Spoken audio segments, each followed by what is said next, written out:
Welcome to all our learners, all our listeners, all our viewers. Welcome to the CEC Live lecture series. Today we will be trying to understand the topic of globalization. The lecture today is titled therefore as Understanding Globalization. As we commence our journey today in this learning discourse, here's wishing all our viewers, all our learners, all our listeners a joyous, prosperous 2020 ahead. And I'm Dr. Amna. I teach political science at the Shyama Prasad Mukherjee College for Women, University of Delhi. Now, today in this lecture, we'll be trying to look at a broad ambit.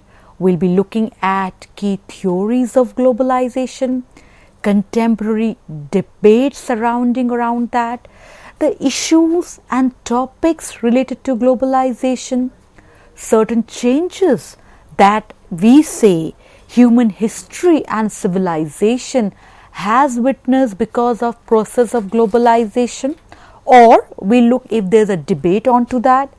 Then we try to look at how there is a change in the dynamics of industrial production, namely ushered by Industrial Revolution, and did this pave way for a certain phenomena on world scale wherein there was integration. We will also try to look at whether this process of globalization was it equal for all. Thereby, we try to understand different world areas and globalization. And the lecture has been situated in a manner by using a multidisciplinary approach so that it is useful for students and learners from the discipline of political science, international relations, economics, world history, amongst others. At the outset, the question that comes forward to any learner whenever we are trying to debate a topic is, what is the particular topic about? The first question when we begin our journey today is, what is globalization? What do we mean by globalization? And then, what are the main features of globalization? Now, if we go by the definition, globalization is defined as the process of interaction and integration among the people, companies, governments of different nations, a process driven by international trade and investment and aided by information technology.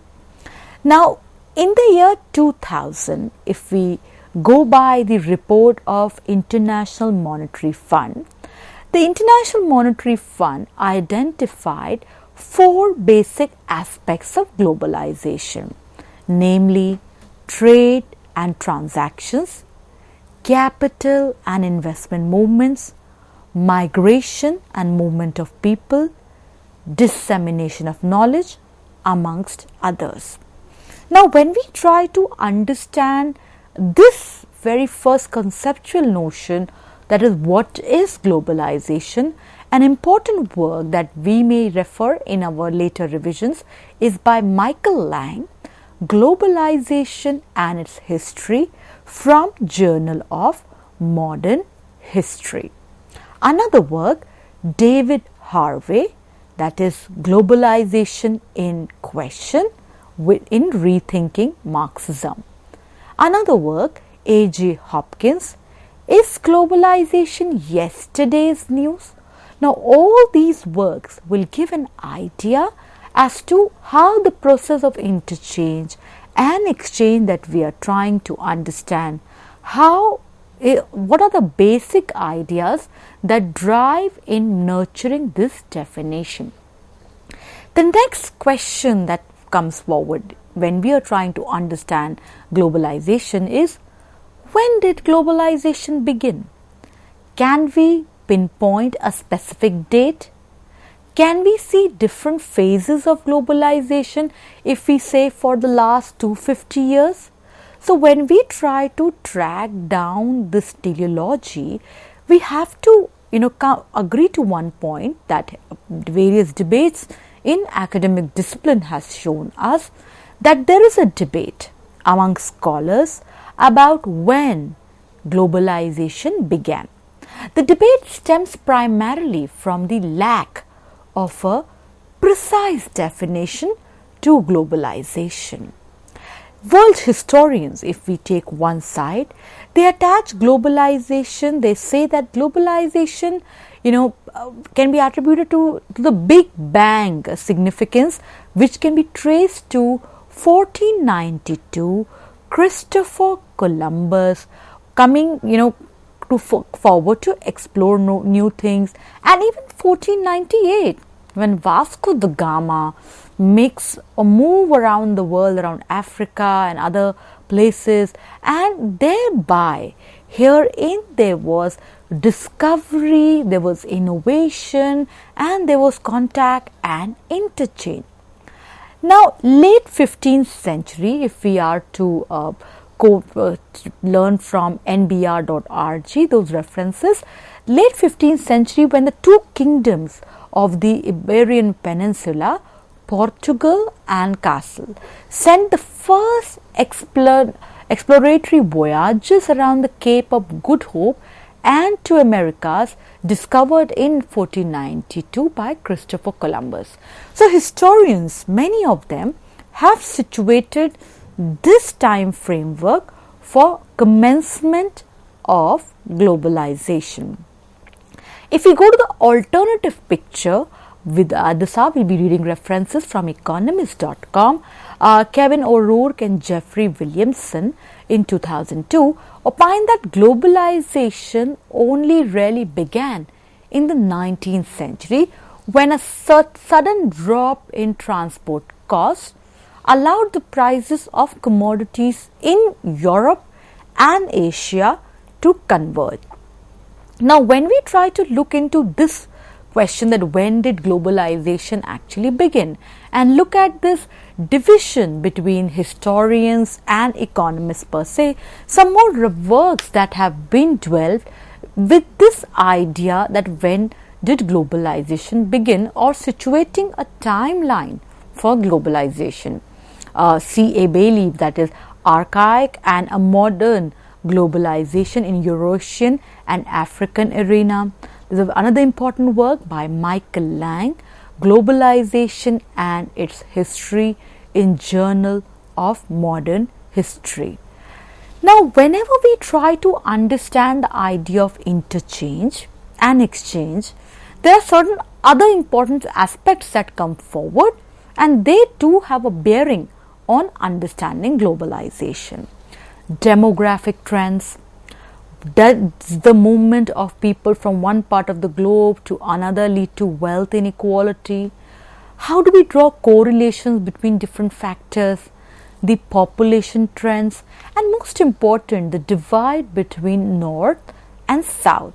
Now, in this aspect, what we can see that globalization has had both direct as well as indirect impact on population, movement of people, spread of diseases, and it has elicited therefore what we can say polarizing responses from various scholars. Integration of emerging market economies into global production did happen, but at the same time it did have an impact also on labor market policies. This also further had an impact on the wage setting and other behavioral trends, and most important, how with globalization an emphasis has been drawn towards international labor mobility, and thereby the other side, that is supply constraints in labor markets. To add to that, with this entire ambit of scale of production and new forms of technology, there was another phenomena that was witnessed in several aspects of the industry, that was relocation of production, and this did impact the bargaining power of workers and trade unions alike. So therefore one can see that today there are more widespread global effects of labor mobility, large scale migration of workers from rural areas into urban manufacturing centers, and then uncertainty about possible changes in the inflation process. Now, once you are trying to understand the impact of globalization on demography, on the aspect of migration, and the aspect of most important people factor, certain very important work that we can take reference for further studies is R. Kunzik's Population 7 Billion from National Geographic. Then another important work is Massimo Livi-Bacchi, that is a concise history of world population. This has been edited over several years too. That shows us that how demography also kept in pace, both directly as well as indirectly, being impacted by the process of globalization. As we take our debate on understanding globalization, then there are other factors also. That is, why historians don't agree with social scientists on what globalization is. Then when there are two different perspectives coming forward for a same phenomena, namely positive as well as negative, why it is then globalization a contested term? Or is it right to say that globalization is contested? And then at the other point, there is another idea, that is globalization equivalent of westernization? Now, to answer to these very tricky questions, one has to agree to this fact that globalization remains a controversial issue. Globalization, no doubt, has become a buzzword for all social and historical sciences. So again, as we take this debate between historians and economists forward, we'll be reading from EOLS.com, that is, although no consensus exists, social scientists and historians have proposed many different starting points for the history of globalization. Practitioners of some academic disciplines, economists in particular, are inclined to shorter time frameworks, whereas it is said that historians are likely to subscribe to a much larger process. Now, once we are trying to understand this aspect, that is the debate between historians and economists on one side, the debate between impact of globalization on a very unequal terrain, on a very unequal degree on political, economic, technological, cultural and societal realms. Certain other readings that we can pick up to explain the concept better, that is David Held with Global Transformation, Politics, Economics and Culture, Cambridge Polity Press, and another contrasting work, Jagdish Bhagwati, in Defense of Globalization, Oxford University Press. Now, once we are trying to look at many other dimensions of globalization, another important question comes forward, that is, how important then is the movement of people in connecting the world, the social and economic consequences of migration, and most important, the states and the various policies they adopt for migration. Now, to look at these aspects, we have to see that increasing trade and investment flows in many regions, interest and awareness definitely towards migration. Then movement of skilled workers who move with FDI flows and multinational investments, economic disparities also then do crop between countries. So when we are looking at the aspect of exchange and interchange of people, goods, services, ideas, migration therefore becomes an important aspect, wherein one also has to look at that how with increase in trade and investment flows, there is definitely another side of inequality, that is economic disparities between countries. Then one also has to make an important point here that we cannot have globalization without human movement or without migration. So therefore migration then becomes an important branch of study of demography and state policies towards movement of population from one terrain to the other. Now when we are trying to look at this idea of movement of people and therefore migration becoming an important aspect with demographic trends, certain important works that we can look into, Adam McEwen, that is different transitions comparing China and Europe in the Journal of Global History. Another important work, Giovanni Guzzini, that is the global system of international migrations, and this is from Journal of Global History. So they will tell us how demography and migration, they are definitely at loggerheads as well as contrasting as well as complementary to each other as the process of global integration goes forward.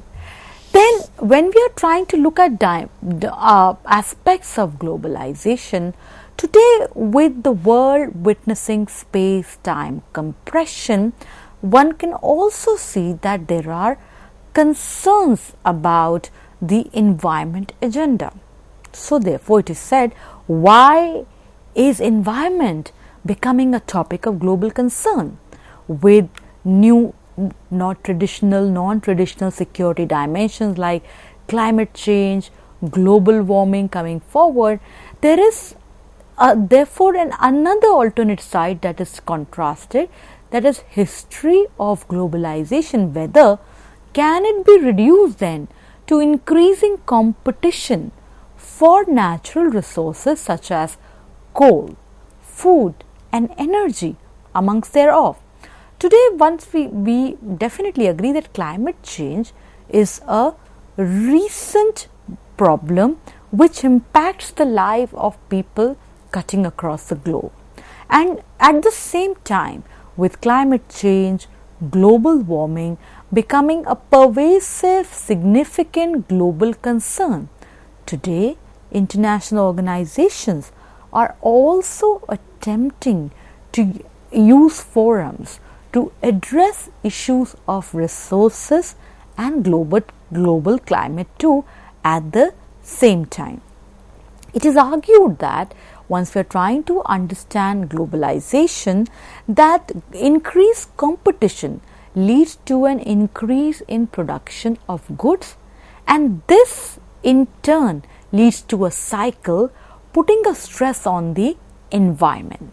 Globalization therefore from this vantage point has then led to an increase in the transportation of raw material and food from one place to another, and therefore in this ambit comes the notion of environmental globalization, and that is how today there are internationally at the global level coordinated structures and practices and regulations regarding environmental protection. So today environment therefore is becoming a significant aspect while we are trying to look at globalization. And as we try to understand this study further, certain again very important works that we can take recourse to, J. Donald Hughes, that is Global Environmental History, The Long View.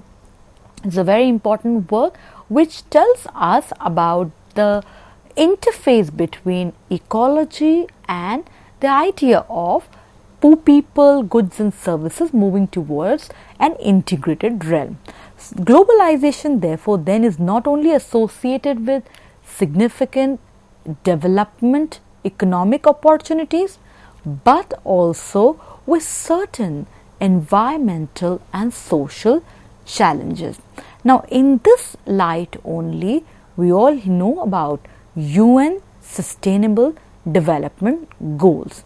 That is, traditionally what was seen as primarily an economic phenomena associated with the development of global markets. Therefore, today things are being looked at a comprehensive level, that the very those things they have started to influence all aspects of community life. Sustainable development goals, as we talk about, they are a set of policy goals that attempt to implement the principle of sustainability on the economic, social and ecological level in every country of the world. Sustainable globalization, something that comes forward from this very attempt to sustain development with ecological balance. Sustainable globalization is principle centered, therefore it operates on the foundational values of service, collaboration, bottom line action. Sustainability of globalization, coming from this aspect, is therefore a very complex, contested and at the same time an ambiguous issue that remains difficult to measure as well as quantify. So therefore, the picture that comes forward there is, that is, today one has to look at globalization from a very holistic perspective, which has implications from human demography, migration to ecology that we are looking at right now. Sustainable development, we can see that it is often seen as a process within the context of globalization and encompassing three pillars: economic, social and lastly the environmental, ecological. And this tells us that how today the ambit of interchange and the process of integration within itself has multiple layers, therefore it's a very contested process. Now, when we look at this idea of problematizing globalization, another things that we must look into account while we are trying to take a holistic picture, that has the world trade changed over time? What is the impact of industrial revolution? What kind of networks do then this exchange of commodities create? And then how do commodities connect the different places of the globe? Now, to answer these very queries, certain work that we can of course use for our further references: Patrick O'Brien, Intercontinental Trade and Development of the Third World Since the Industrial Revolution. This is from Journal of World History. Such works are very important for us to use as a reference point while we are trying to understand this very complexity of trade that is involved. Another work, that is Benjamin D. Dewar, Trade Globalization Since 1795, Waves of Integration in the World System. This is from American Sociological Review. Now, when we are trying to look at globalization, at the same time one must not forget that globalization has certain dimensions to it. Globalization is nothing new. It has existed in the past also, as we saw in the debate between historians and economists. Quite often in everyday layman language it is also said that when the Great Silk Route existed, that time also there was movement of goods and services. But however, what is peculiar about the contemporary time is that the movement of goods and services is so rampant that this globalization, being driven by neoliberal capitalist ideas has led to shrinking of the world in the format of a space-time compression. This globalization has broadly, if we can put it, 4 dimensions. At the political dimension, of course, there is a debate between state and the market, namely, is the state retreating in order to pave way for liberalization and privatization? In the economic sphere, there is a debate that today there are rise of new forms of non-state actors like multinational corporations, transnational organizations, international organizations like the IMF, the World Bank, the World Trade Organization, and how they are competing and also acting complementary at several levels in order for the state to offer various services, jobs and opportunities, welfare initiatives to the people. Then at the same time, there is a cultural dimension. At one point of time, it is being said that there is idea that is world is flat. Then at the other point, there is another idea that is with this idea of world systems coming together, there is certain way of homogenization. The debate between diversity and the homogenization is existing. And lastly, the technological dimension, wherein today there are new forms of technological innovations that have led to shrinking of space and time. So, at this hour, we hope that the lecture Understanding Globalization is leading to enlightening new frontiers for all our learners, for all our viewers.